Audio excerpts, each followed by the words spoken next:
So today in the shop I have this 2010 Honda Accord, and we're going to be upgrading this outdated stereo system and upgrading it with this new 10.1 inch display screen from EONON. Let's get to work.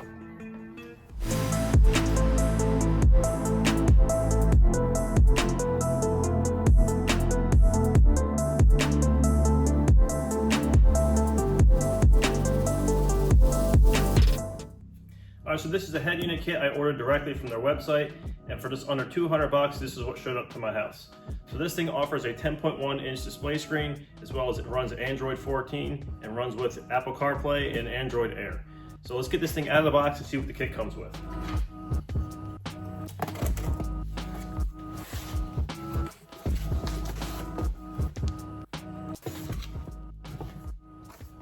So simply enough, this is what comes in the box. The actual display screen and head unit itself is wrapped nicely in this foam. And another reason I specifically went with this kit is because it has a display relocation kit. So the original display that's on top of the dashboard will now go into this fitting and sit lower in the actual console. Lastly, all the wiring is in this box here, and we'll get into that in just a minute. Let's have a closer look at this head unit. Okay, you can see this thing was pretty well packaged. And here's everything you're going to need on the back for everything installation wise.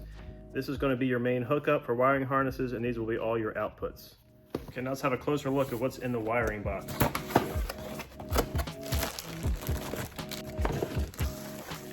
Okay, this looks like additional bracketry that holds the relocation kit for the upper display.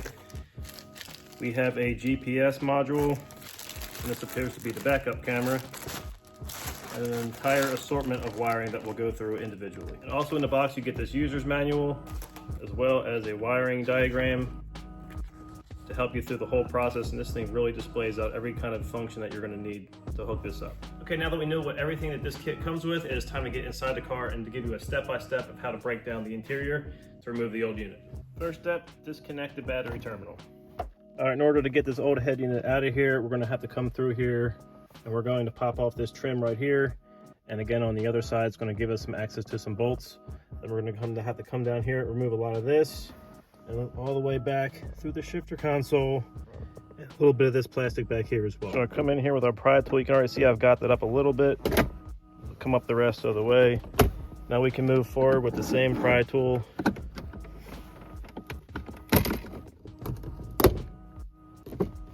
And now we're going to remove our shift knob, and before you can do that, this just unscrews. You have to drop away this little collar here on the bottom. So a little tiny screwdriver, there's a little access window on the side here. This will pop down and allow you to unscrew this from the actual shifter assembly. And now with that out of the way, we should be able to sneak out this whole center console piece.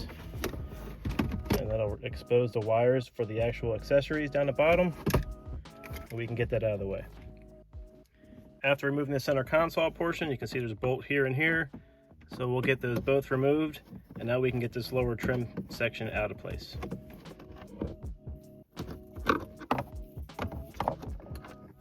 And underneath this door, there are two more Phillips heads hiding up in the top of it. And with all four bolts removed, we can take this out. Now moving further under the head unit, you can see there's this bolt here, and then there's another one right there. We're going to remove both of those, and that's going to release the lower part of the OEM head unit. Okay, now we need to come up here and remove this trim piece because there's a couple bolts hiding behind that. I'm just going to try to gently pry this off of there.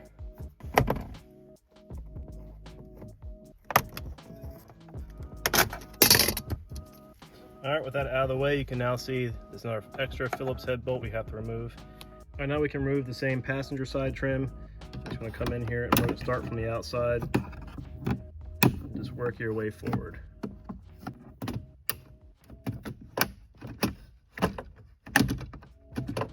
And now that exposes that Phillips head screw, and I can get that out next.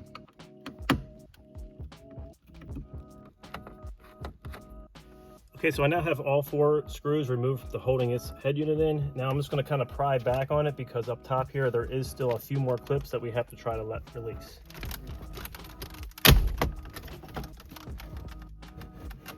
Now this whole thing will slide out and we can disconnect the wiring behind it.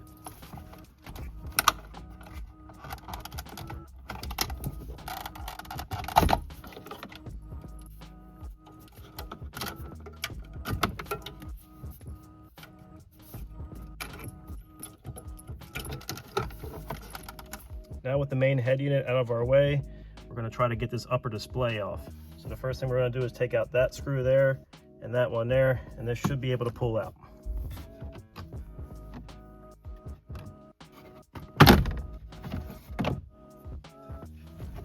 And with that trim piece out of the way, it gives us access to those lower two bolts, as well as that one there and that one there. So we'll get those removed and we can pull this whole display out. With those bolts out, we're just going to reach in here and bring this out. Now we can undo the wiring, and that's out of our way. All right, now we're back out of the car. Now what I have here, this is the upper display screen. Now what I thought was pretty cool about this kit, it relocates it lower down by the shift knob. So we're gonna actually break the circuit board out of here. We're gonna put it in this new face, and it actually has this nice encapsulating bracket that'll go on the back of it when we're all done. So let's get that in there now.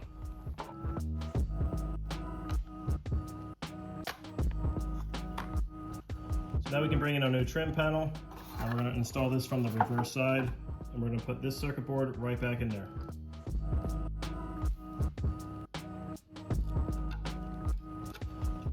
So then I went into my wiring box, and now this is the extender because it relocates this.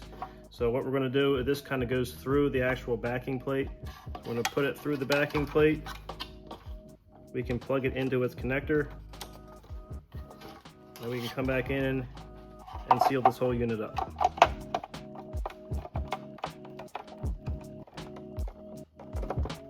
And with this put back together, it is time to change gears slightly, and we're going to install and route the wiring to the reverse camera. All right, here we are at the back of the car. I got my reverse camera. Now just through these two wires through that hole, and you can see that hole on the inside in the rear panel, and I'll show you the inside what we're going to do with that. Okay, so now inside of the trunk, these are those two wires that I just pushed through from the other side. Now it's very important that it goes through this rubber grommet because there will be power. This is a power unit for the actual camera, and this is the signal wire. So we don't want this rubbing on the metal. So I'm going to put this, I just unwired this, or just untape this real quick, and have just enough space now I can push this through to the inside, and then I'll snap it into place.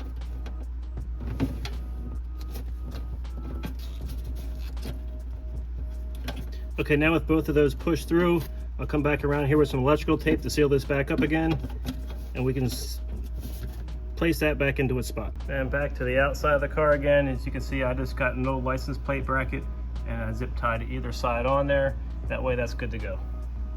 All right, back to the wiring. So I now have the backup camera extension cable that is just electrical tape there so it doesn't get loose on me. Now this wire that comes off of that extension cable has a positive and a negative. Is because that camera needs power at all times, at least when the car is running. So I'm going to have to splice into something, but we'll do that later. And on the other end, this is the side that goes to the back of the head unit, and this is the reverse signal. Otherwise, you'll be looking at your reverse camera the entire time going down the road.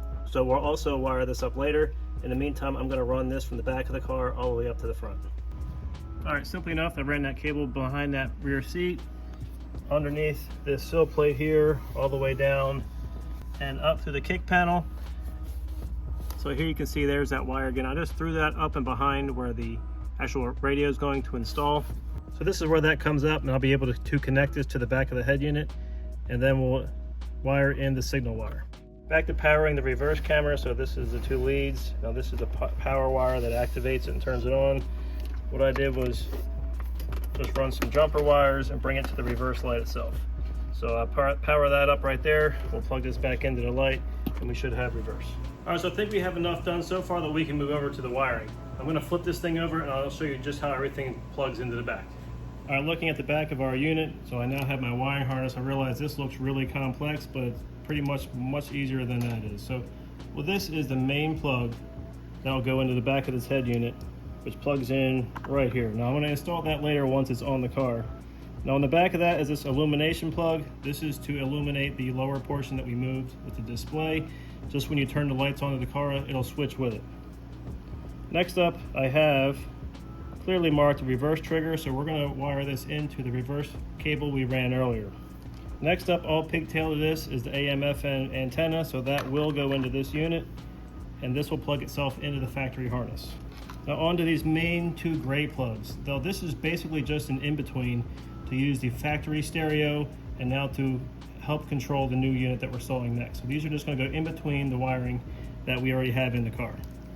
And lastly, this is an impedance converter. I believe I'm not even going to need this. This is for if you're running external audio equipment. Aside from that harness is this one. Now this will plug into its own spot up top here. However, once again, this is for external audio equipment only, which I'm not using. So this is your subwoofer out, your front amp audio, none of that I need right now. So this here is clearly marked the USB CarPlay. So if you want to plug your phone directly into this and not go through the Wi-Fi process, this is what'll do it. Now you can also use this for something to charge your phone up, so you'll have an extra USB in your car. And again, the wiring on this is at 4-prong, and it goes right in the middle here, and you can't mess that up either. And next up is our GPS sensor. This is another very easy thing to wire up. I'm just going to pull this little red cap off of here that exposes the port code that this will plug into, and this will thread right onto that. Once that's tightened up, we can install this with the sticky tape onto the dashboard. So this one specifically is a Wi-Fi antenna, which must be these two little wires here. Another important thing is it does carry the backup camera input, so we're going to need that. And the diagram here clearly indicates it can only go in one spot anyway. That'll plug in right there. All right, so the first thing we're going to do is come in here with our pigtail harness. Now this is going to go into the factory input. It's going to plug right in, and then you're going to flap that little switch, lock it in place. Now the following one, this is the one that's going to go back in the OEM head unit, as well as the original connectors.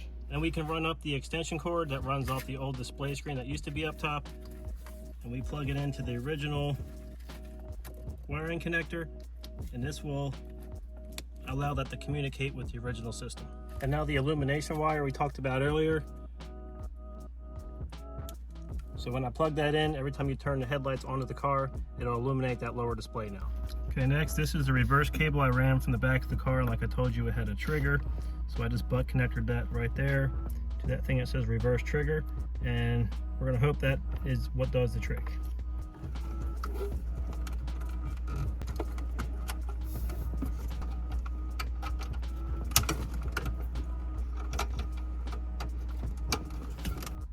All right, so I have my new upper unit in here. Main power harness is now plugged in. The reverse cable is now plugged in. And I'm ready to just kind of resituate everything, and we're gonna see how it works. All right, now that this thing's about ready to go, on the back side of this unit, there's this open spot. You come in with this provided little plastic cover piece here. I don't have enough hands to snap it in place, but it does. I'm gonna put these little screws in there, and then we'll be ready to put it where it belongs. All right, so I have everything kind of just slapped back into place for now, and I plugged it into its spot inside the dashboard.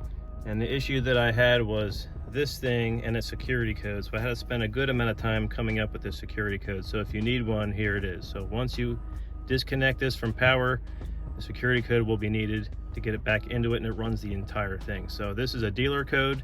Make sure you save this number, and once you reinstall this, you'll be right back to where we are here. So you can see my lower screen is completely connected. I have to change the clock. This one has connected to my phone. It's giving me GPS, and I still have access to my original radio. And most importantly, put this in reverse. It gives me a perfect view of what's behind me. So now that I know that all of this is working, we're going to get everything buttoned back up, including the center console, and we'll see what the actual unit can do.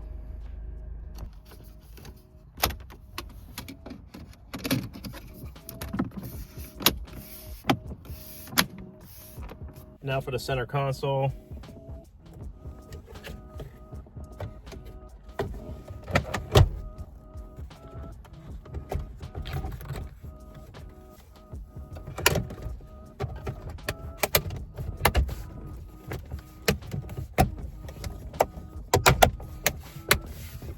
Now we can reinstall the shifter knob.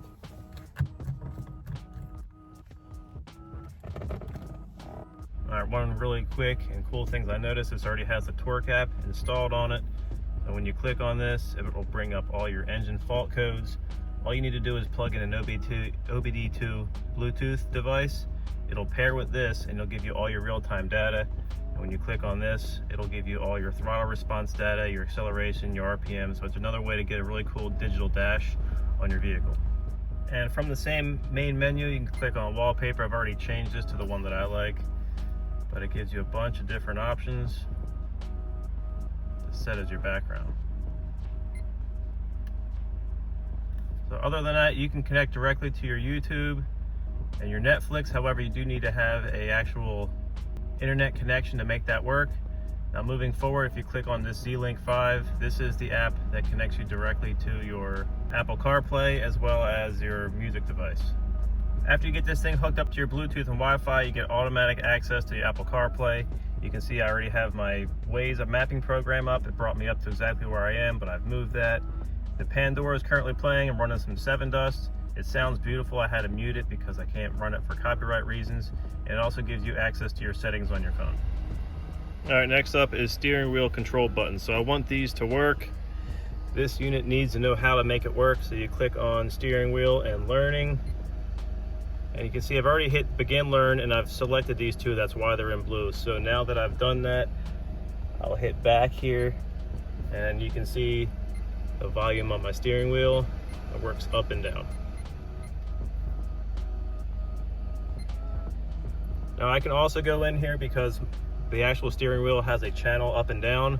I can make that change for answer the phone and hang up the phone as well. And easily enough, I did just change the channel up is now to pick up the phone and the channel down is now hang up the phone. Now with everything all put back together nicely, the last part of the install is removing the protective coating. All right, so from the main screen, I've already connected this to my phone's hotspot. We'll go into our app selection, we'll click on YouTube, and I already have my channel up.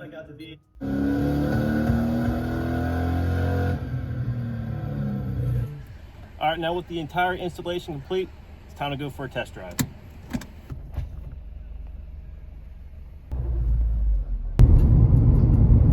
All right, cruising down the road. This thing's working flawlessly. It's got my GPS mapping on there. I'm playing some music off of YouTube.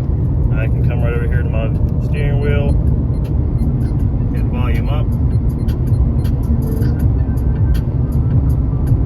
and bring the volume back down to normal. All right, so that about wraps up this install. This was pretty simple to do. I did it in about an afternoon, minus a little bit of a hiccup with that stereo code. So luckily you now have that. When you run into an issue, it shouldn't be a problem. What I didn't cover was linking this to your Bluetooth device. If you don't know how to do that already, I don't know what to tell you. It was super simple. Click select. This thing came right up to Apple CarPlay and I was able to hit the road.